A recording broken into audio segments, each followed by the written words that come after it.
Okay students, हम discuss कर रहे थे कि 1973 में कमेटी बनी, उसका नाम रखा गया IASC, international accounting standard committee. उसको टास्क दिया गया कि आपने अकाउंटिंग को ग्लोबलाइज करना है, स्टैंडर्डाइज करना है, अकाउंटिंग में यूनिफॉर्मिटी को क्रिएट करना है। उसने कितने चैप्टर लिखे? टोटल 1 से लेके 41, और ये इसका ड्यूरेशन था from 1973 till 2001। 1 April 2001 committee was converted into board. अब कमेटी का नया नाम क्या है? बोर्ड। दूसरी बात ये है, टोटल जो ये 41 चैप्टर लिखे, हर चीज पे चैप्टर लिखा गया। इनफैक्ट यानी जैसे मैं आपको मिसाल दूं, आखिरी चैप्टर जो लिखा इसने 41 वो है accounting for biological asset, agriculture accounting. उसके ऊपर भी स्टैंडर्ड लिखा गया। और ये स्टैंडर्ड ये यूके बेस्ड कमेटी है, लेकिन इसकी एप्लीकेशन थ्रू आउट जहां जहां पे भी कंट्रीज अराउंड समझ लें आप 150 प्लस कंट्रीज हैं जो इस कमेटी के, इस बोर्ड के मेंबर हैं। हमारे यहाँ भी IAS IFRS की एप्लीकेशन होती है, आपको पढ़ाए जाएंगे।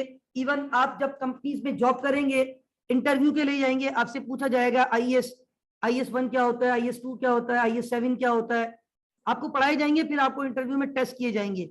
बहरहाल अब जब नया कॉन्सेप्ट है वो कमेटी का नहीं है, किसका चल रहा है? अब बोर्ड अपने कलम से जो कुछ लिख रहा है ना, उसको कहते हैं IASB। बोर्ड ने सिंस 2001 टिल आज हम अल्हम्दुलिल्लाह 2021 की फिजाओं में मौजूद है। ऐसा ही तकरीबन इस बोर्ड ने 1 से लेके 17 या 16 तक IFRS लिखती है। 17 लिख दिया लेकिन वो अभी एप्लीकेबल नहीं है।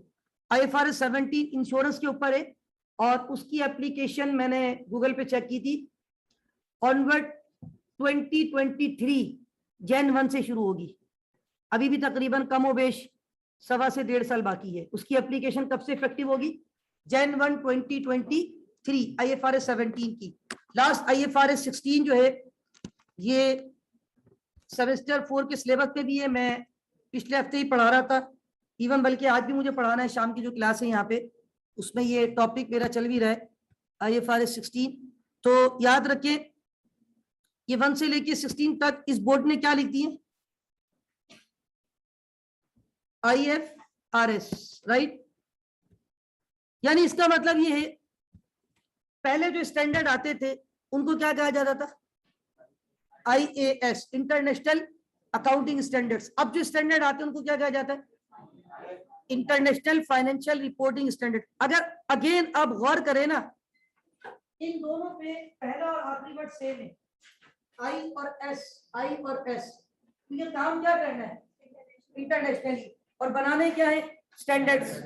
लेकिन पहले थे अकाउंटिंग। अकाउंटिंग तो छोटा सा वर्ड है, ये कॉमर्स वाले सारे बैठे हुए कहते सर हम भी अकाउंटिंग पढ़कर आए हैं।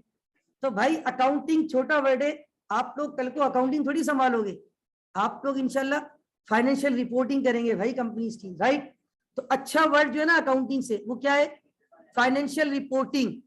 कल को आप बड़ी बड़ी कंपनीज की इंशाल्लाह फाइनेंशियल रिपोर्ट्स बनाएंगे, ठीक है ना। You will be the financial analyst इंशाल्लाह। बहरहाल तो याद रखें, ये जो अकाउंटिंग है ये किस में कन्वर्ट हो गया? Financial reporting.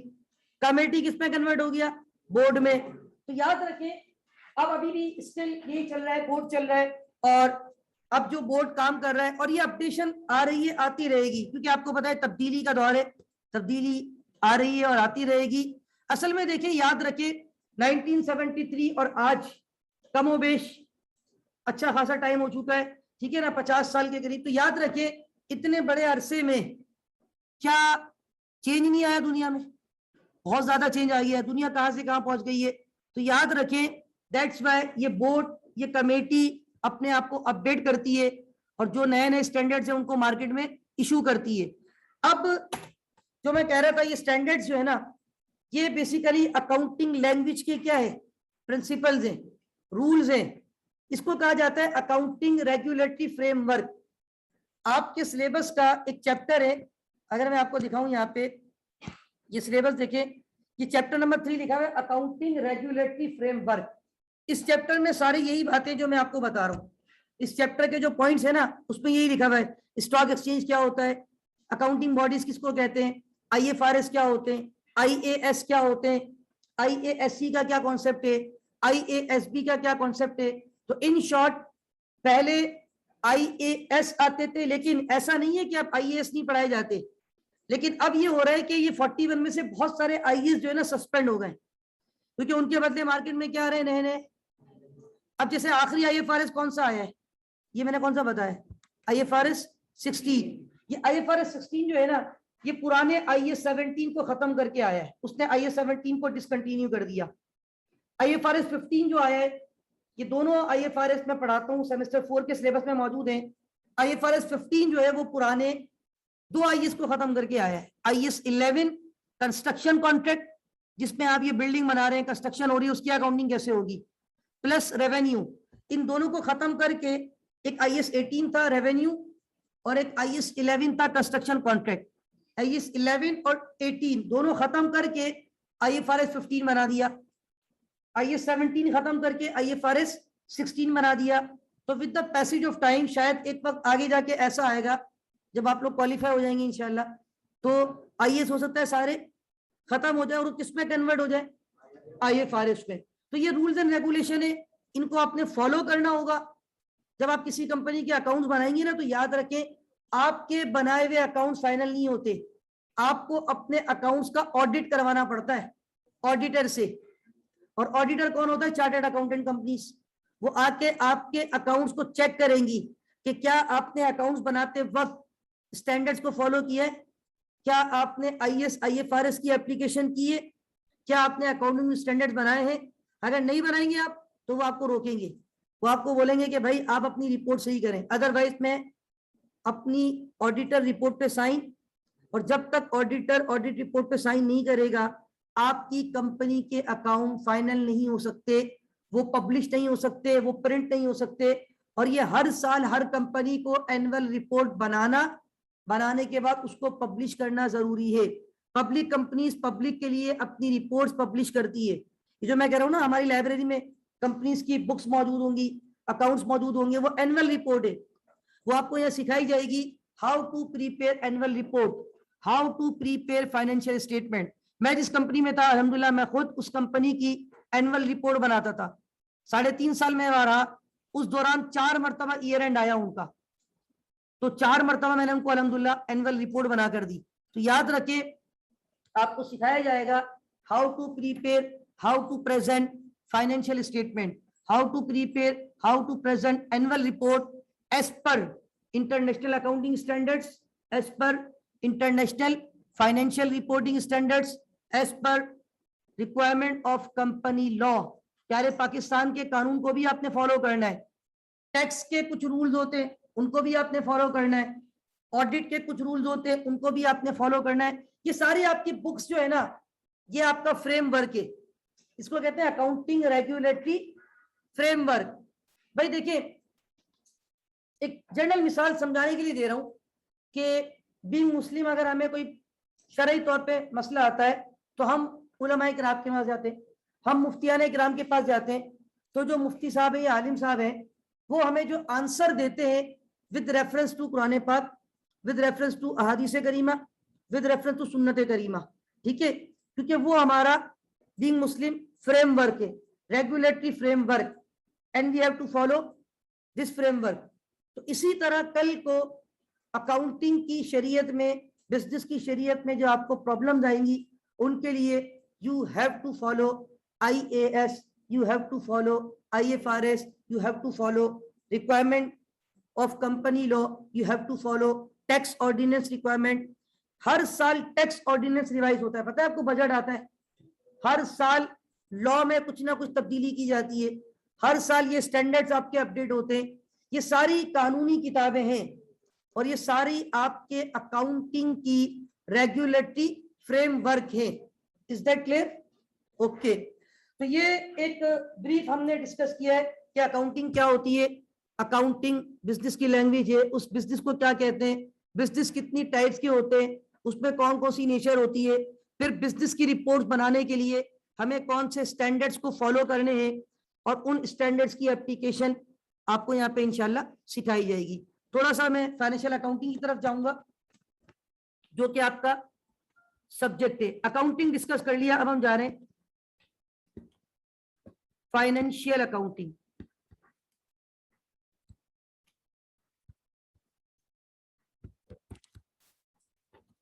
जी भाई नजर आ रहा है पीछे सबको?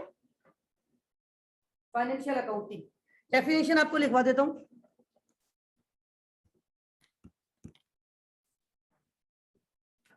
भाई ये फाइनेंशियल लिखा हुआ है, ये जरा एफ थोड़ा सा टेक्निकल है, ठीक है। Financial accounting is the process of, लिख देता हूं, आप लोग कॉपी कर लीजिएगा।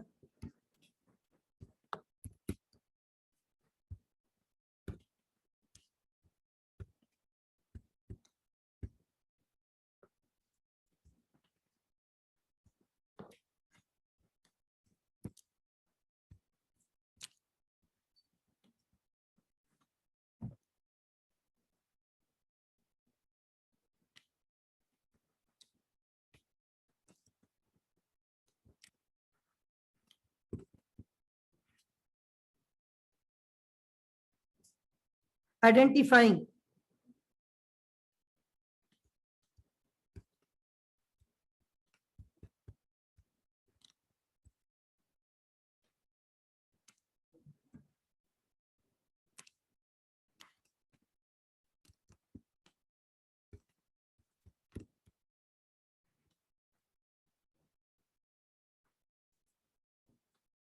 आखिरी वर्ड नजर आ रहा है, क्या लिखा हुआ है मैंने, क्या लिखा है? कम्युनिकेटिंग, सही है। थोड़ा सा मैं मिटा के लिख देता हूँ।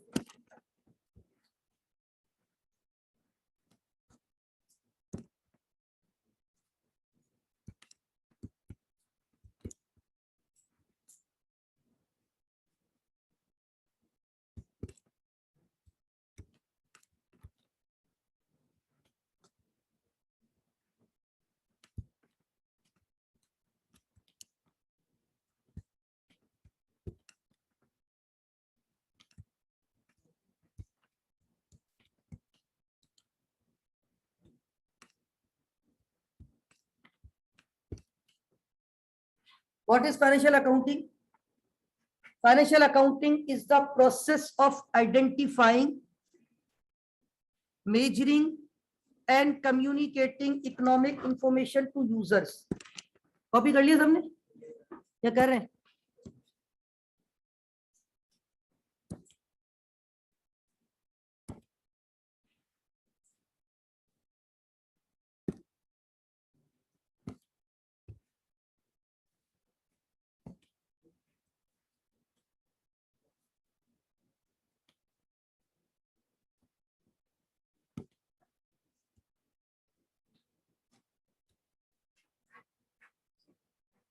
जी कॉपी करें जल्दी से।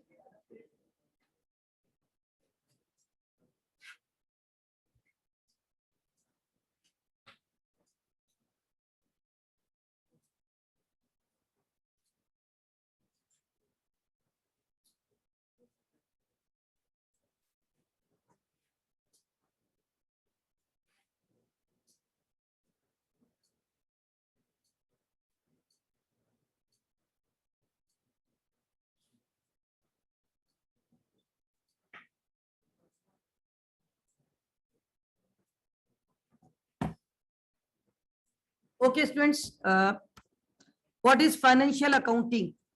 Financial accounting is the process of 1, 2, 3. What is one? Identifying. Number 2 is measurement, and number 3 is अच्छा, एक ऐसा process where we have to identify, where we have to measure and where we have to communicate. किस चीज को identify करना, किसकी measurement करना, किसको कम्युनिकेट करना? Economic information. What is economic information? Business information to users. अच्छा, अब मैंने यहाँ पे 3 वर्ड हाईलाइट किए या अंडरलाइन किए और एक वर्ड को मैंने सर्कल किया है, यूजर्स को। 2-3 चीजें आपके ध्यान में आनी चाहिए कि सर ये यूजर कौन है और why there is a need to provide information to user, right?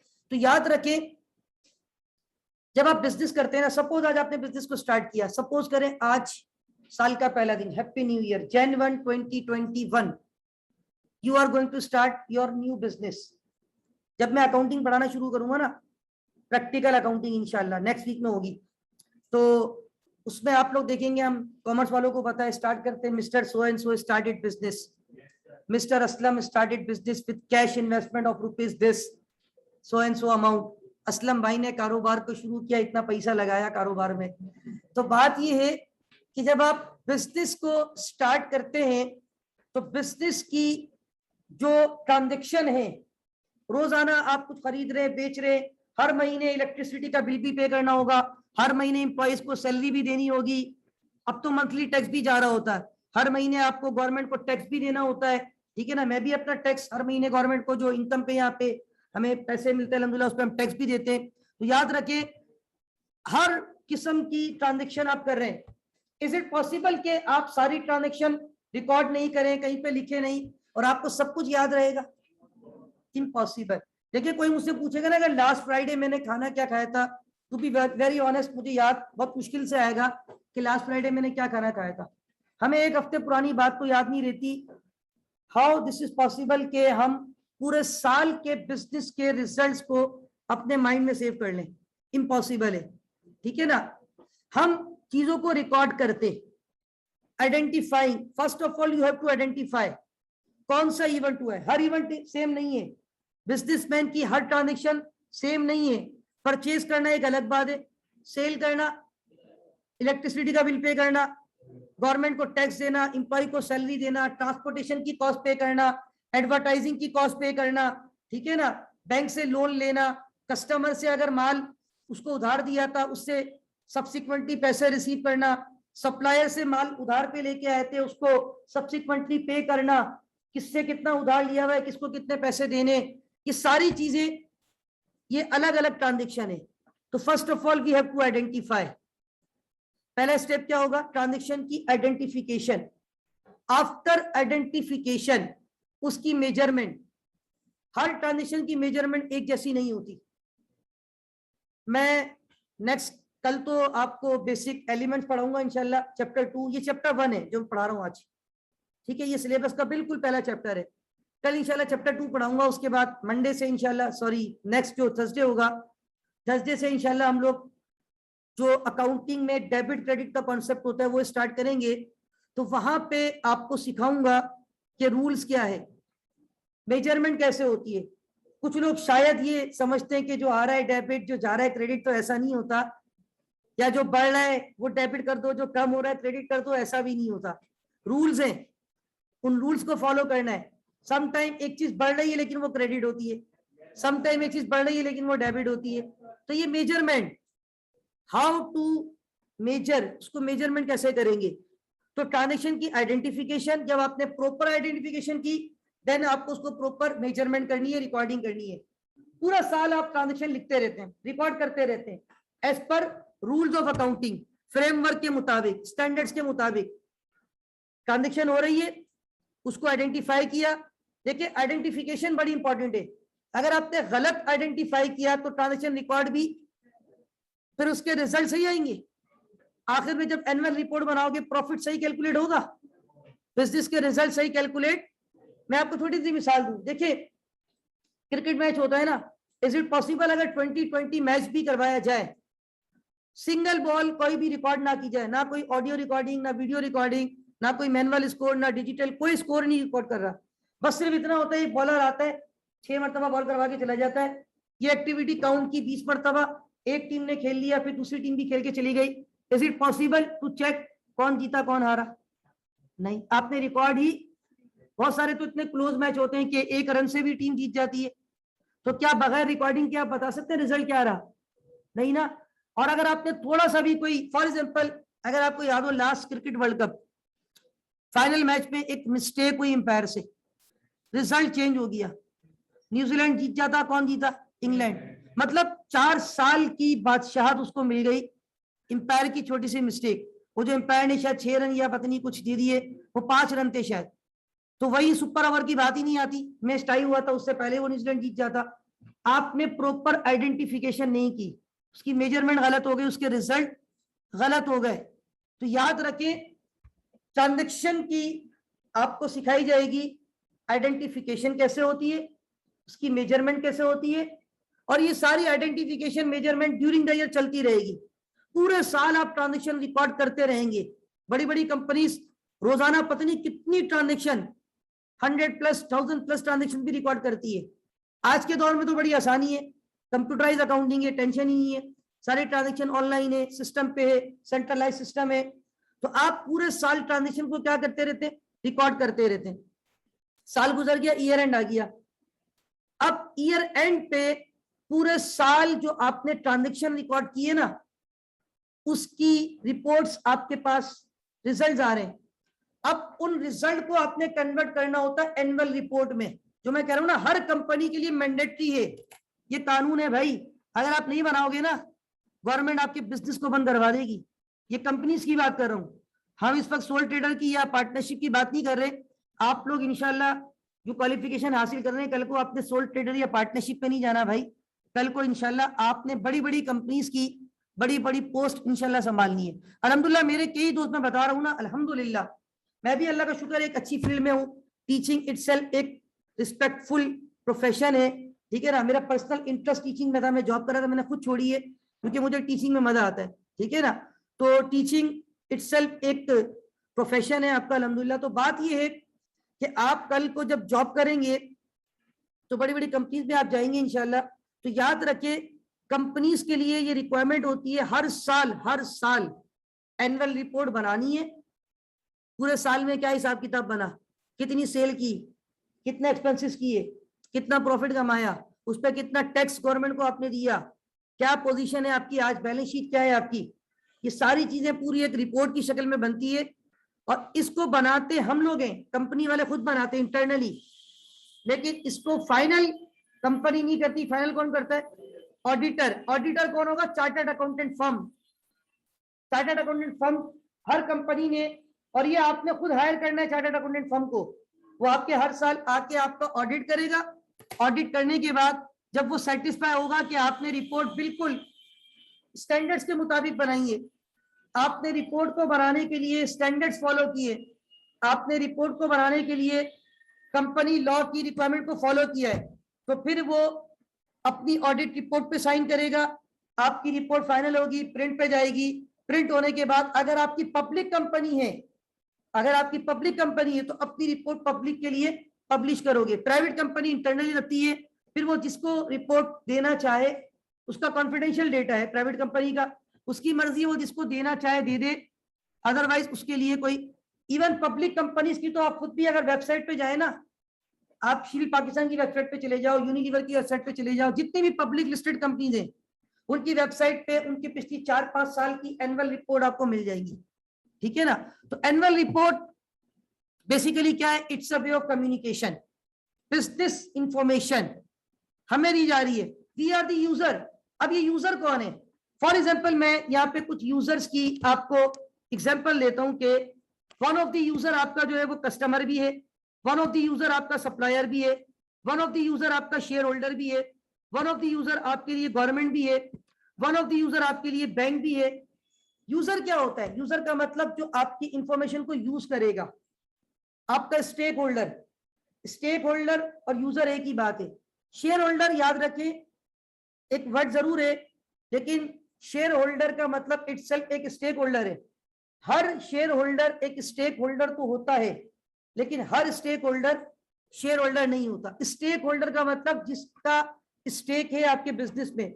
User को दूसरे अल्फाज में क्या कह सकते हैं हम, स्टेक होल्डर। अब यहाँ पे देखें, मैंने लिखा फॉर एग्जांपल गवर्नमेंट। गवर्नमेंट आपकी यूजर है या नहीं?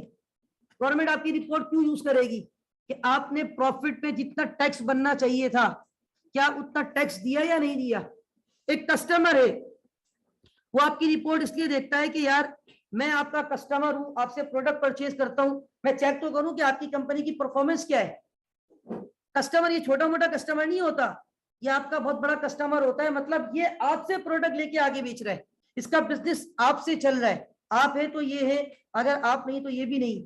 मतलब कुछ लोग होते हैं ना, एक कंपनी से माल ला के बेच रहे हैं, आप उसके कस्टमर हैं, लेकिन आपको चेक करना है कि इसकी रिपोर्ट्स क्या कह रही है, क्या ये ग्रोइंग कंपनी है, डाउनवर्ड तो नहीं हो रही। इसी तरह सप्लायर है। सप्लायर कौन होता है, जो आपको क्रेडिट पे माल दे रहा है, उधार पे माल दे रहा है। अब वो रिपोर्ट क्यों देखेगा कि भाई कल को क्या ऐसा तो नहीं आपकी कंपनी बंद हो जाए, आपकी परफॉर्मेंस डाउन तो। रिपोर्ट जो है ना आपको बहुत कुछ बता देती है, सब्जेक्ट टू कंडीशन आपको रिपोर्ट्स पढ़ना आती हो। खुदा ना खास्ता किसी को कोई मसला होता है, हम डॉक्टर के पास जाते हैं, डॉक्टर कहता है आप ये टेस्ट करवा के आओ। जब आप टेस्ट करवा के आते हो उसकी रिपोर्ट आती है, क्या रिपोर्ट आप खुद ही पढ़ते हो, डॉक्टर के पास लेके जाते हो? हालांकि वो इंग्लिश में लिखी हुई है कि आपको इंग्लिश पढ़ना नहीं आती, आती है आपको पढ़ना, लेकिन वो लैंग्वेज डॉक्टर की लैंग्वेज है। डॉक्टर फिर उसको पढ़ के आपको मेडिसिन रिकमेंड करता है, ऐसे ही है। तो इसका मतलब क्या है, रिपोर्ट्स बहुत कुछ कहती हैं। कोई टूर्नामेंट होता है ना, पीएसएल होता है, उस पीएसएल में हर खिलाड़ी की परफॉर्मेंस रिकॉर्ड पे आ जाती है। जब किसी खिलाड़ी की परफॉर्मेंस, किसी प्लेयर की परफॉर्मेंस बहुत अच्छी होती है तो बोर्ड को फिर डिसीजन लेना पड़ता है कि इस प्लेयर को टीम में चांस दिया जाए, वो रिपोर्ट मजबूर करती है। याद रखें, अभी एक बात मैं आपको बताता हूँ कि यहाँ पे फॉर एग्जांपल मैंने लिखा है कि कस्टमर, सप्लायर, बैंक्स। बैंक आपका क्यों यूजर है? बैंक आपको क्या दे रहा होता है? लोन, बड़ी बड़ी अमाउंट का लोन दे रहा है, तो बैंक भी आपकी रिपोर्ट देखेगा हर साल। भाई आपकी परफॉर्मेंस हर साल ऊपर जानी चाहिए, पिछले साल जितना प्रॉफिट था अगले साल उससे ज्यादा, मतलब ग्रोइंग कंपनी हो तो फिर बैंक आपको और लोन देगा। लेकिन अगर आप डाउनवर्ड होते जा रहे तो क्या बैंक आपको लोन देगा मजीद? बल्कि हो सकता है आपकी लिमिट को मजीद कम कर देगा। इसी तरह फॉर एग्जांपल शेयर होल्डर, जिसने आपके बिजनेस में इन्वेस्टमेंट किए, पैसा लगाया है, भाई ये आपका हिस्सेदार है, ये आपकी रिपोर्ट देख रहा है। तो याद रखें, एक चीज ध्यान में रखिएगा, ये जो डेफिनेशन है ना फाइनेंशियल अकाउंटिंग की, ये आपके सिलेबस का सबसे पहला पॉइंट है। सबसे पहला point definition of financial accounting, क्योंकि हमारा सब्जेक्ट ही फाइनेंशियल अकाउंटिंग है, ठीक है ना। Fundamental of financial accounting, financial accounting के फंडामेंटल्स, उसकी बुनियाद, उसकी बेसिक्स। तो financial accounting is the process where we have to first of all identify, then measure, then after measurement उसको किसमें कन्वर्ट करते हैं? ईयर एंड पे, एनुअल रिपोर्ट में। और उस रिपोर्ट को क्या करते हैं, किसको देते हैं? Communicating business information, economic information to user. अब एक जहन में सवाल शायद आ जाए कि why there is a need to provide information to user. याद रखना, एक पॉइंट और है सिलेबस में, ऑब्जेक्टिव। सेकंड पॉइंट है आपके सिलेबस का ऑब्जेक्टिव। किसका objective? Objective of financial accounting. Now objective क्या है? जो ऑब्जेक्टिव है ना वो यही है जो अल्टीमेटली डेफिनेशन में कवर हो गया है। फाइनेंशियल अकाउंटिंग का ऑब्जेक्टिव होता है to provide information to user, to provide information to user. This is the main objective of financial accounting, to provide information to user.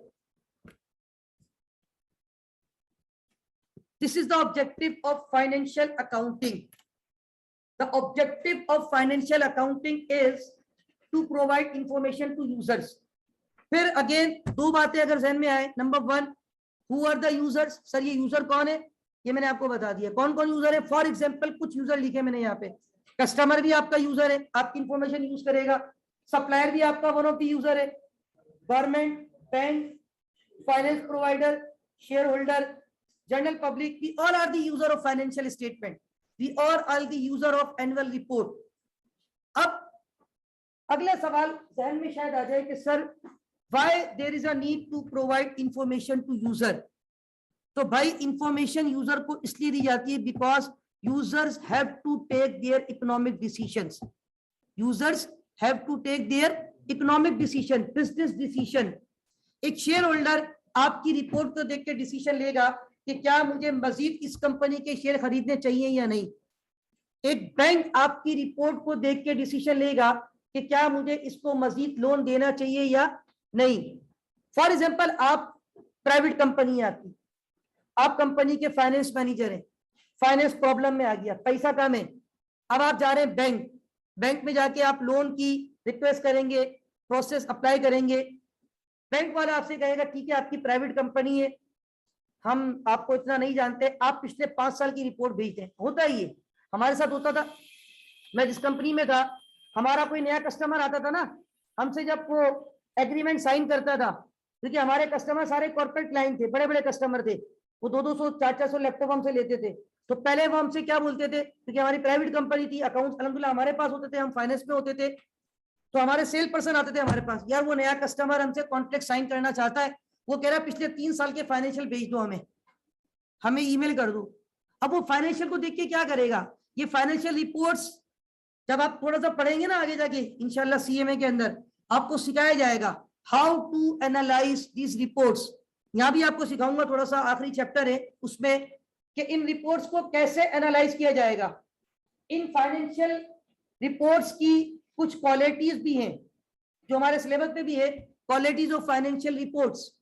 भाई फॉर एग्जांपल आप जब किसी प्रोडक्ट को परचेज करने जाते हैं तो आपके जहन में पता नहीं कितनी क्वालिटीज चल रही होती है। For example if you are going to purchase a mobile phone, आप सेल फोन परचेज करने जा रहे हैं, आपके जहन में होगा यार इतनी बड़ी एलसीडी होनी चाहिए, आपकी रिक्वायरमेंट, ये क्वालिटीज आप चाहते हैं, उसमें इतनी रैम होनी चाहिए, इतनी इंटरनल मेमोरी होनी चाहिए, एक्सटर्नल मेमोरी कार्ड सपोर्टेबल होना चाहिए, इतना मेगापिक्सल कैमरा होना चाहिए, इतनी उसमें जो है ना वो स्टोरेज होनी चाहिए, ये क्वालिटीज आप इस प्रोडक्ट में चाहते हैं।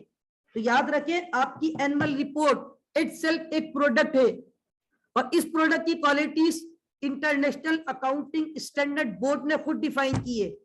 इंटरनेशनल अकाउंटिंग स्टैंडर्ड बोर्ड कहता है financial report should be reliable, reliable हो, उसमें आप फ्रॉड नहीं कीजिएगा, आपने उसमें फ्रॉड नो फ्रॉड, उसमें कोई एरर नहीं होना चाहिए, उसमें कोई यूजर को मिसगाइड करने वाली इंफॉर्मेशन नहीं होनी चाहिए।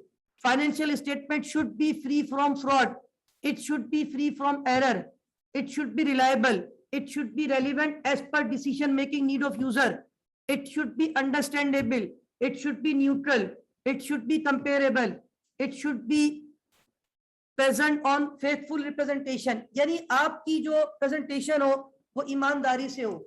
तो कल को जब आप किसी कंपनी की रिपोर्ट बनाएंगे, आपकी सोशल रिस्पॉन्सिबिलिटी होगी, आपकी एथिकल रिस्पॉन्सिबिलिटी होगी, आपकी एक जिम्मेदारी होगी, इखलाकी जिम्मेदारी, कि उन रिपोर्ट्स को आपने ईमानदारी से बनाना है। देखिए ऑडिटर को इतना पावर दिया गया है कि अगर आप गड़बड़ कर रहे हैं ना, यानी आप फ्रॉड पे रिपोर्ट बना रहे हैं, तस्वीर का असल चेहरा आप नहीं दिखाना चाहते, उस पर विंडो ड्रेसिंग करना चाहते हैं, ऑडिटर को इतना पावर दिया गया है, ऑडिटर अपनी रिपोर्ट में लिख देगा कि something is going to be wrong, यानी आप अपनी रिपोर्ट में क्या कर रहे हैं। और जो यूजर होगा ना, जो अंडरस्टैंडेबल यूजर होता है, जो रैशनल डिसीजन मेकर होता है, वो पहले रिपोर्ट में क्या पढ़ लेगा, ऑडिट रिपोर्ट। अगर audit report neat and clean है तो वो समझ जाएगा कि ऑल इज वेल, लेकिन अगर वो देखेगा नहीं ऑडिटर ने लिखा है कि something is going to be wrong, इसका मतलब है there is a question mark, फिर क्या वो इस कंपनी में इन्वेस्टमेंट करेगा। आपको किसी कंपनी के शेयर खरीदने, उसकी रिपोर्ट सही नहीं आ रही, क्या आप उस कंपनी के शेयर परचेज करेंगे, पीआईए के शेयर परचेज करोगे, नहीं, लॉसेज में जा रही है, उसका शेयर बहुत डाउन हुआ है, रिपोर्ट से पता चल जाता है। तो याद रखें रिपोर्ट्स आपको बहुत कुछ बता देती है। मैंने एक एग्जांपल आपको देता हूं, आपके घर पे कोई छोटा भाई बहन स्कूल जाता है, अगर उसके स्कूल में जब मंथली टेस्ट होते हैं, रिपोर्ट आपके घर पे आती है, ठीक है, आपको कैसे पता चलता है कि इसका मैथ का सब्जेक्ट वीक है, कैसे पता चलता है, उसके मार्क्स मैथ में कम आ रहे हैं। मुझे अक्सर कॉल आती है क्योंकि बीइंग टीचर, जाहिर सी बात है खानदान वालों को पता होता है कि ये पढ़ाते हैं, तो उनको अपने बच्चों के लिए सम टाइम मैथ का टीचर रिक्वायर्ड होता है, सम टाइम किसी और सब्जेक्ट का टीचर रिक्वायर्ड होता है। तो उनको पता होता है कि यार हमारा बेटा जो है ना इस सब्जेक्ट में वीक है। हमारे फ्लैट में एक साहब रहते हैं, उन्होंने मुझे पिछले दिनों कहा कि यार वो मेरा बेटा एड मैथ या मैथ वो ओ लेवल में जो होता है उसमें वीक है थोड़ा सा, मुझे उसका कोई ट्यूटर चाहिए। तो उनको कैसे पता चलता है, रिपोर्ट्स आपको बता देती है कि कौन सा सब्जेक्ट इसका वीक है। आपकी जो मेडिकल रिपोर्ट्स होती है वो डॉक्टर को बता देती है कौन सा बॉडी पार्ट आपका वीक है, कहाँ पे मेडिसिन की जरूरत है, ऐसा ही है। तो याद रखें रिपोर्ट्स होती साइलेंट है लेकिन बहुत कुछ कहती हैं आपसे। सब्जेक्ट टू कंडीशन, आपको रिपोर्ट्स को पढ़ना आना चाहिए। Reports should be understandable by those users who have reasonable knowledge regarding economics, business, accounts and finance. आपकी रिपोर्ट ऐसी हो जो अकाउंट्स का बंदा हो, जो फाइनेंस का बंदा हो, जो इकोनॉमिक्स का, जो बिजनेस फील्ड का बंदा हो, उसको रिपोर्ट्स पढ़ना आती हो। देखिए हर प्रोडक्ट की यूटिलिटी हर पर्सन के लिए सेम नहीं होती। एक सिगरेट स्मोकिंग पर्सन के लिए तो यूटिलिटी रखता है, नॉन स्मोकिंग पर्सन के लिए सेम सिगरेट के लिए कोई यूटिलिटी नहीं है। हम अक्सर देखते हैं, मैं तो नोट कर रहा हूं, अभी आप लोगों को शायद नहीं पता, आप लोग थोड़ा पढ़ेंगे तो आपको अंदाजा होगा। न्यूज़पेपर में बाज़ दफा कंपनी के फाइनेंशियल प्रिंट हुए होते हैं, रोटी वाला उसमें रोटी बेच रहा होता है, अक्सर मैं देख रहा होता हूँ कि मल्टीपल जो आपके यूजर्स है या मल्टीपल आपके बहुत सारे दुकानदार हैं जो चीजें बेच रहे, सम टाइम में रोटी लेकर आया, पता चला उसमें किसी कंपनी के रिजल्ट छपे हुए, तो वो रोटी वाले को तो नहीं पता क्या लिखा हुआ है, लेकिन आप अंडरस्टैंडेबल यूजर है, आप इस चीज को अंडरस्टैंड कर सकते हैं, तो आप उसको पढ़ना शुरू कर देंगे। तो याद रखें, हर प्रोडक्ट की utility person to person vary कर रही होती है। Financial statement should be understandable by those users who have reasonable knowledge regarding economics, business, accounts and finance. ये क्वालिटीज है आपकी एनुअल रिपोर्ट की। क्या क्वालिटीज है? रिलायबल हो, रेलिवेंट हो, कंपेरेबल हो, न्यूट्रल हो, फ्री फ्रॉम एरर हो, अंडरस्टैंडेबल हो। क्योंकि उन रिपोर्ट को देखकर यूजर क्या लेगा? डिसीजन। भाई why there is a need to provide information to user? Why? Because users have to take their economic decisions. भाई खुदा ना खास्ता अगर वो रिपोर्ट किसी की मेडिकल रिपोर्ट गलत बन के आ जाए, अल्लाह ना करे उसकी बेस पे अगर डॉक्टर कोई मेडिसिन रिकमेंड कर दे, तो क्या खुदा ना खास्ता अगर वो रिपोर्ट, क्या सिस्टम एरर नहीं हो सकता? हो सकता है ना। तो क्या उस रिपोर्ट पे जो गलत बन गई थी, डॉक्टर ने जो डिसीजन लिया, क्या उसके साइड इफेक्ट हो सकते? बिल्कुल हो सकते हैं, क्योंकि वो रिपोर्ट सही नहीं थी। बात दफा होता है, रेयर केस में ऐसा होता है, मेरे क्लोज फ्रेंड के साथ हुआ था। बहरहाल उसने मेडिसिन तो नहीं ली थी, लेकिन उसने जब पोजीशन बताई, डॉक्टर चेंज किया, तो उसने बोला ये रिपोर्ट हो ही नहीं सकती आपकी, आप दोबारा टेस्ट करवाए। मेरा बहुत क्लोज फ्रेंड है, समझ लो जो मेरा बेस्ट फ्रेंड है सबसे ज्यादा, उसके साथ ये हुआ। तो बहरहाल जब उसने दोबारा टेस्ट करवाया तो वो चीज नहीं थी, वो रिपोर्ट गलत बन गई थी। तो बाज दफा देखिए रिपोर्ट्स जो है ना, अगर आपकी गलत है, आपने अगर फ्रॉड करके रिपोर्ट बना के मार्केट में दे दी, बहुत अच्छी कंडीशन दिखा दी, हालांकि आपकी कंडीशन ऐसी, लोगों ने देखा यार ऑल इज वेल, आपकी कंपनी तो बस दुनिया की सबसे अच्छी कंपनी है, सारे यूजर आ गए, शेयर होल्डर ने शेयर खरीद लिए, सप्लायर ने आपको उधार पे माल दे दिया, कस्टमर ने आपसे माल खरीद लिया, और बैंक ने आपको और लोन दे दिया, पता चला कि ये तो रिपोर्ट आपने गलत बनाई थी। इसका मतलब है सबके डिसीजन गलत हो गए। तो याद रखें, report should be reliable, it should be relevant as per decision making need of users. तो दो चीजें हमने यहाँ पे डिस्कस की। Number one, what is financial accounting? Financial accounting is the process of identifying, measuring. आप ट्रांजेक्शन आइडेंटिफाई करते हैं, मेजरमेंट करते हैं, और उस आइडेंटिफिकेशन मेजरमेंट से साल के एंड पे उसकी क्या बनती है? रिपोर्ट। उस रिपोर्ट को आप कम्युनिकेट करते हैं यूजर्स को, ताकि यूजर जो है उन रिपोर्ट को देखकर अपने डिसीजन ले सके। हर यूजर का अपना व्यू होता है, हर यूजर का प्रोस्पेक्टिव सेम नहीं होता। एक शेयर होल्डर क्या देखेगा कि कंपनी प्रॉफिट कितना कमाती, मुझे क्या मिलेगा, वो अपना देखेगा। 5 साल में कंपनी कितना कमा रही है, 5 साल की रिपोर्ट सामने रख के, हर साल प्रॉफिट कितना बढ़ रहा है, मैं अगर इन्वेस्टमेंट करता हूं तो मुझे यहां से क्या फायदा है। एक सप्लायर का कुछ और इंटेंशन होगी, गवर्नमेंट की इंटेंशन कुछ और होगी, बैंक की इंटेंशन कुछ और होगी। तो हर यूजर का अपना प्रोस्पेक्टिव होगा आपकी रिपोर्ट्स को देखने का। तो ये था फाइनेंशियल अकाउंटिंग डेफिनेशन, ऑब्जेक्टिव। अच्छा, मैं क्विक आपको एक चीज शेयर करता हूं यहाँ पे, अभी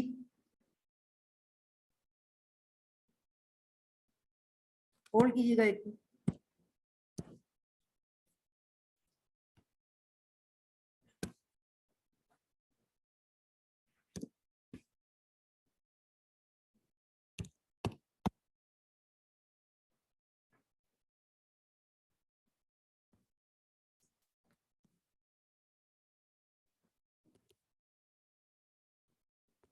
अच्छा, ये आपका जो एक्चुअल सिलेबस है फंडामेंटल ऑफ फाइनेंशियल अकाउंटिंग का, और इसमें देखिए कल जो मैंने आपको स्लाइड शो की थी, वो तो खाली सिलेबस वन शॉट आपको ये नजर आ रहे थे points.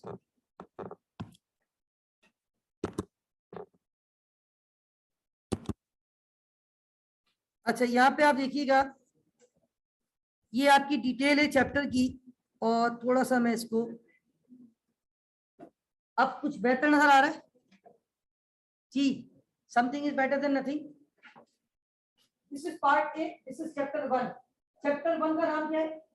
Accounting, nature and objective. Very first point of the syllabus is what? Financial accounting definition and objective. तो क्या मैंने आपको फाइनेंशियल अकाउंटिंग की डेफिनेशन समझा दी? process of identifying, measuring and communicating business information, right? अच्छा, second one, objective, to provide information to, because user have to take their economic decisions. दूसरा word है cost accounting definition and objective, management accounting definition and objective. Difference between financial accounting, cost accounting and, जब आप तीनों की definition पढ़ लेंगे और तीनों के ऑब्जेक्टिव पढ़ लेंगे तो अल्टीमेटली आपको डिफरेंस भी क्लियर हो जाएगा. अच्छा, अब एक सवाल ये होगा कि सर इस वक्त हमारा सब्जेक्ट जो है ना वो तो फाइनेंशियल अकाउंटिंग है, तो why we are going to discuss cost accounting, why we are going to discuss management accounting. तो याद रखें, क्योंकि आपको अकाउंटिंग के डिफरेंट जो भी एस्पेक्ट्स हैं, like financial accounting, like cost accounting, like management accounting, उन सब के बारे में नो हाउ होनी चाहिए. दैट्स व्हाई आपको ये चीजें यहाँ पे सिर्फ एक इंट्रोडक्टरी लेवल पे समझ लें. ये आपके सिलेबस का पूरा चैप्टर मिलाकर भी जो है ना 2.5% है. वो कैसे? आपका जो सिलेबस है ना उसमें अगर आप खुद देखिए ऊपर, ये पार्ट 1 की वेटेज कितनी आ रही, साइड में देखिए 10%. How many chapters are there? 4. First one is accounting nature and objective, ठीक है ना. तो इसमें आपके पास सिर्फ 4 चैप्टर हैं और 10% है. तो इसका मतलब है अगर मैं ऑन एवरेज करूं तो पर चैप्टर मेरी वेटेज क्या बन रही है? 2.5. मतलब मुश्किल से आपका 1-2 सवाल शायद इस चैप्टर से एग्जामिनर आपका एग्जामिन करे. तो अब कॉस्ट अकाउंटिंग क्या है, उसका ऑब्जेक्टिव, उसकी डेफिनेशन. अच्छा, मैंने एक छोटा सा हैंडआउट बनाया हुआ है सिंगल पेज पे ना, पीडीएफ, मैं ग्रुप पे शेयर कर रहा हूँ और जिन बच्चों ने ग्रुप को ज्वाइन कर लिया है उनको ये फाइल अभी मिल जाएगी, और जिन्होंने ज्वाइन नहीं किया है तो वो मैसेज कीजिएगा तो मैं ऐड कर दूंगा और वो फाइल उन लोगों को मिल जाएगी. आप लोगों ने एक फेवर देनी है छोटी सी, मैं क्विक पढ़ के सुना रहा हूँ वो फाइल. 1 मिनट पहले मैं ग्रुप पे शेयर कर दूं. सिंगल पेज पे मैंने एक पीडीएफ फाइल बनाई हुई है और उस पीडीएफ फाइल पे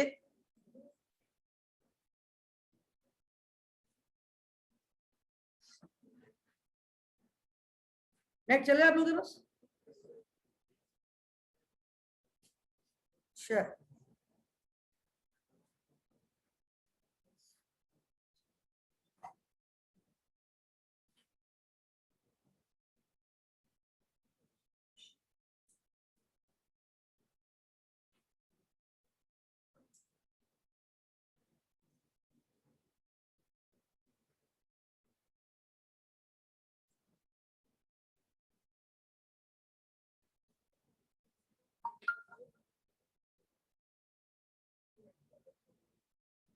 यस, मैंने ग्रुप में एक पीडीएफ शेयर की है, आप देख लीजिएगा इसको. और इसका फाइल का नाम, मैंने चैप्टर का नाम ही रखा हुआ है. फाइल का नाम है accounting nature and objective chapter number 1. ठीक है, फाइल का नाम accounting nature and objective, PDF file का नाम है chapter 1 accounting nature and objective. अच्छा, इसमें अगर आप देखिए, इसमें मैंने ऊपर लिख भी दिया financial accounting is what. Financial accounting is the process of identifying, measuring and communicating business information to user. Definition आपको नजर आ रही है. Second, इसमें लिखा हुआ है objective of financial accounting. क्या लिखा हुआ है? The objective is to provide information that is useful for making business and economic decision. भाई information मैंने आपको कितनी सारी एग्जांपल ले दी कि हर यूजर अपने एंड पे इंफॉर्मेशन को यूज करके डिसीजन लेता है. डॉक्टर आपकी रिपोर्ट देके डिसीजन लेता है, आपके पेरेंट बच्चों की स्कूल की रिपोर्ट देख के डिसीजन लेते, क्रिकेट के जो बोर्ड होते हैं, क्रिकेट बोर्ड वाले, वो प्लेयर की परफॉर्मेंस देख के डिसीजन लेते. तो भाई ये रिपोर्ट्स, बिजनेस की रिपोर्ट बिजनेसमैन के लिए बहुत इंपॉर्टेंट होती है. उसी पेज पे आप देखिए नीचे मैंने 2 डेफिनेशंस और दोनों के ऑब्जेक्टिव लिखे, नजर आ रहे हैं आपको? कौन कौन सी डेफिनेशन लिखी हुई है? कॉस्ट अकाउंटिंग और उसका objective, then finance management accounting और उसका objective. Now what is cost accounting? Cost accounting is the process of recording, classifying and appropriate allocation of expenditure for the determination of the cost of products or service of an organization. देखिए, cost accounting जो है ना वो किसी particular product की costing के लिए की जाती है. हर कंपनी में कॉस्ट अकाउंटिंग का डिपार्टमेंट नहीं होता. मैन्युफैक्चरिंग कंसर्न प्रोडक्ट को खुद बनाती है, वो करते हैं कॉस्टिंग. फॉर एग्जांपल एक मिसाल दूं आपको कि एक प्रोडक्ट एक कंपनी में बनती है, ठीक है, एक पेन किसी कंपनी में बन रहा है, इस पेन को बनाने के लिए मटेरियल लग रहा है, लेबर इस्तेमाल हो रही है और ओवरहेड, तीन चीजें होती है। Number 1 is material, number 2 is labour and number 3 overhead. Overhead से मुराद ये पेन जिस मशीन से बना, क्या वो मशीन बगैर बिजली के चल रही है, बिजली का बिल भी आ रहा है, वो मशीन यूज भी हो रही है, उसके अंदर वेयर एंड टेयर भी हो रही है। तो याद रखें, अच्छा जैसे मैं आपको मिसाल दूं, मैं जिस कंपनी में था वहां कॉस्टिंग का डिपार्टमेंट नहीं था। क्यों नहीं था? क्योंकि हम प्रोडक्ट को खुद, हम तो बस बनी बनाई प्रोडक्ट लाते थे, हम ट्रेडिंग बिजनेस करते थे, तो हमारे यहाँ डायरेक्ट फाइनेंशियल अकाउंटिंग होती थी। मैं खुद फाइनेंशियल अकाउंटिंग डिपार्टमेंट में था। लेकिन अगर आप चले जाएं गुल अहमद, कभी जाके विजिट करें गुल अहमद की फैक्ट्री, अगर आपने देखी हो कायदाबाद के आगे, कितनी बड़ी एक दुनिया है अंदर पूरी फैक्ट्री में। वहां कॉस्ट अकाउंटिंग की दुनिया अलग है, फाइनेंशियल अकाउंटिंग की दुनिया, क्योंकि गुल अहमद आइडियाज अपनी प्रोडक्ट खुद बना रहे, कॉस्टिंग कर रहे, कितना मटेरियल लग रहा है, कितने लेबर को पैसे जा रहे हैं, कितने ओवरहेड्स, और फिर वो प्रोडक्ट बन के मार्केट में जाके बिक के फिर सेल, ये सारी चीजें कौन रिपोर्ट कर रहा है? फाइनेंशियल अकाउंटिंग वाले। तो कॉस्ट अकाउंटिंग एक ऐसा process where we have to record, we have to appropriate allocate, लिखा हुआ यहाँ पे पढ़े, cost accounting is the process of recording, classifying and appropriate allocation of expenditures for the determination of the cost of product or service of an organization। किसी भी product की या service की कॉस्ट हम जब कैलकुलेट करते हैं तो उसमें जो जो एलिमेंट्स है, ऑब्जेक्टिव में बातें लिखी हुई है। पहला ऑब्जेक्टिव क्या है? एसेटलमेंट ऑफ कॉस्ट। देखिए एक प्रोडक्ट आपको बेचनी है, इवन अगर ये पानी की बोतल में बना रहा हूं, ये पानी की बोतल भी आपको पता है बड़े डिफरेंट स्टेट से बनती है। ये कैप कहीं और बन रहा होता है, पता है आपको? ये प्लास्टिक की बोतल कहीं और बन रही होती है, ये शायद रैपर कहीं और तैयार होता है, आखिर में ये फिनिश गुड्स। पहले ये बताएं, क्या मैं ये कैसे डिसाइड करूंगा ये बोतल मुझे कितने की बेचनी है? पहले मुझे क्या पता होनी चाहिए? कॉस्ट। अनलेस एंड अनटिल मुझे कॉस्ट नहीं पता, हाउ कैन वी डिसाइड कि what would be the selling price? How to calculate selling price? Selling price is equal to cost plus profit. Cost plus, तो पहला ऑब्जेक्टिव क्या है cost accounting का? To एसरटेनमेंट of cost, cost की calculation. Second objective क्या है? Determination of selling price. भाई मुझे पता चल गया ये बोतल मेरे पास जो है ना 13 रुपए की बन रही है, अब मैंने कहा ठीक है 7 रुपए का प्रॉफिट ऐड करूं, कितने रुपए की बेचनी है? 20 रुपए की। 13 + 7 is equal to 20। Selling price is equal to cost plus profit. आगे लिखा हुआ है cost control and cost reduction. जब आप कॉस्टिंग कर रहे होते हैं ना हर प्रोडक्ट की, तो आपको पता चल रहा होता है अच्छा यहाँ पे कॉस्टिंग ज्यादा लग रही है, क्योंकि आपके पास रिकॉर्ड्स है, लिखा हुआ है ना cost accounting is the process of recording. हर चीज की रिकॉर्डिंग हो रही है। बात दफा होता है कि एक्सेस मटेरियल यूज हो रहा है, बात दफा हो रहा है कि एक्सेस इलेक्ट्रिसिटी यूज हो रही है, यार ये मशीन खराब हो गई है, ये बहुत देर तक चलती है, फिर यूनिट बनाती है, इसको चेंज कर दो ताकि हमारी कॉस्ट क्या हो जाए? कम हो जाए। जब आप चीजें देखते हैं ना तो आप कॉस्ट कंट्रोल करते हैं, कॉस्ट रिड्यूस करते हैं। You are going to be a cost and management accountant. आपका काम क्या होगा? To minimise cost. लेकिन ऐसा नहीं है कि कॉम्प्रोमाइज कर दी क्वालिटी को। विदाउट कॉम्प्रोमाइजिंग ऑन क्वालिटी, आपका ऑब्जेक्टिव ये होता है कॉस्ट को मिनिमाइज करना, प्रॉफिट को मैक्सिमाइज करना। आपको अपनी टेक्निक्स यूज करनी होगी। Then we have another point, and next point is ascertaining the profit of each activity। बात होता है आपकी 3 प्रोडक्ट है ए बी सी, तीनों की आपने कॉस्टिंग एक साथ की है, अलग अलग की है, आपको पता चल रहा है तीनों में से कौन सी प्रोडक्ट ज्यादा प्रॉफिट दे रही है। बात आप देते हैं अच्छा यार ये वाली प्रोडक्ट जो है ना कम बिक रही है, कम प्रॉफिट दे रही है, इसको डिसकंटिन्यू कर देते हैं। यहाँ पे जो लेबर इस्तेमाल करते हैं उन लेबर को यहाँ ले आते हैं ताकि ये प्रोडक्ट ज्यादा प्रॉफिट दे रही है। तो ये सारी चीजें कब आप डिसाइड कर सकते हो? जब आपके पास सारी रिपोर्ट्स हो। भाई जब किसी प्लेयर की परफॉर्मेंस ऑन रिकॉर्ड आती है ना तब डिसीजन लिया जाता है, हाँ यार इस प्लेयर को यहाँ खिलाओ, ये विकेट कीपिंग भी अच्छी कर रहा है, बैटिंग भी अच्छी कर रहा है, सरफराज को मिस करके रिजवान को क्यों लाया गया? देखिए रीजन होती है, आपके पास ऑथेंटिक, आपके पास कुछ ना कुछ रीजन होती है, तब आप डिसीजन लेते हो, वरना आपके पास प्रेशर होगा, बहुत सारा डिफरेंट तरीके से प्रेशर आ रहा होता है। तो याद रखें ascertaining the profit of each activity, then assisting management in decision making। Management देखती है कौन सी प्रोडक्ट को कहाँ ज्यादा बेचना है, कौन सी कौन से आउटलेट को बंद करना है, कहाँ पे कॉस्टिंग ज्यादा लग रही है। अभी मैनेजमेंट अकाउंटिंग की डेफिनेशन जब आप पढ़ेंगे तो वो भी इससे मिलती जुलती है। मैनेजमेंट अकाउंटिंग क्या होती है, टॉप लेवल पे होती है, जो बड़े बड़े स्ट्रेटेजिक लेवल मैनेजमेंट, जो डायरेक्टर्स हैं, डिसीजन मेकर है, वो जब बैठते हैं तो उनके पास फाइनेंशियल की रिपोर्ट भी आती है और कॉस्टिंग की रिपोर्ट भी आती है। फिर वो डिसाइड करते हैं रिसोर्स को कैसे एलोकेट करना है, लिखा हुआ है, पढ़ के आइएगा आप लोग। तो वो सारी बातें, भाई देखिए मैं आपको मिसाल दूं, मैं जहाँ रहता हूँ वहां पे एक मॉल बना, जामा मॉल, ठीक है।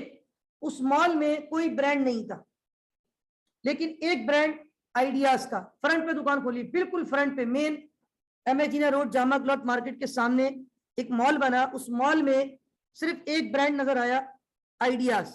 जे डॉट नहीं था, खाड़ी नहीं था, बुनेंजा नहीं था, कोई डायना नहीं था, सफायर नहीं था, मारिया भी, कोई ब्रांड नहीं था, सिर्फ एक ब्रांड था, दैट इज आइडियाज। अब क्या हुआ, कुछ टाइम के बाद वो ब्रांड वहां से क्या हो गया, बंद हो गया। क्यों हो सकता है, वहां पे उन्होंने देखा हो, क्योंकि देखो हर ब्रांड हर जगह नहीं चलता। सामने जो मार्केट है जामा क्लॉथ की, एक ओल्ड सिटी एरिया है, ट्रेडिशनल मार्केट से ज्यादातर लोग वहीं जाते। एक मशहूर है जामा क्लॉथ मार्केट में, कपड़ों की मार्केट है, बहुत कदीम ट्रेडिशनल चलता हुआ आ रहा है, तो लोग ज्यादातर कहाँ जाते हैं, उसी मार्केट में। आइडिया नहीं चला, उसने कुछ टाइम के बाद दुकान क्या कर दी, पर अपना आउटलेट वहां से क्या कर दिया। तो ये फैसला किसने किया होगा, मैनेजमेंट ने, आइडियाज की मैनेजमेंट ने।